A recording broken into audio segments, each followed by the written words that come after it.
चला एकदम झटपट असं नारळाची चटणी तयार करून घेऊया। तर ही चटणी तुम्ही इडली डोशासोबतही खाऊ शकता। तर या चटणीसाठी मी फुटाणेही यूज केलेले आहेत। नारळ चांगला फोडून घ्यायचा आहे, गॅसवरती गरम करायचा। गरम केल्यामुळे कसं लगेचच नारळातून खोबरं बाहेर येतं, म्हणून आपण नारळ पहिल्यांदा गरम करणार, नंतर खोबरं बाहेर काढून घ्यायचं। छान असा बारीक कट करून घ्यायचा आहे नारळाला। थोडीशी कोथिंबीर यूज केलेली आहे, 7-8 लसणाच्या पाकळ्या, 2 हिरव्या मिरच्या, अर्धी वाटी मी याच्यामध्ये थोडेसे फुटाणे यूज केलेले आहेत। चवीप्रमाणे मीठ टाकायचं आहे। पुदिना असेल तर टाकू शकता, नाही तर मग स्किप करून द्या।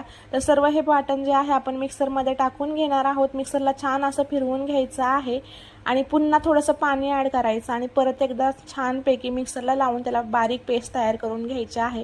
हे सर्व मिश्रण जे आहे एका भांड्यामध्ये आपण ट्रान्सफर करून घेणार आहोत। वरून जिरी, मोहरी आणि कढीपत्त्याची तुम्हाला द्यायची असेल तर फोडणी देऊ शकता। तर मी फोडणी वगैरे काही दिलेली नाही, तर मी ही चटणी अशीच खाणार आहे।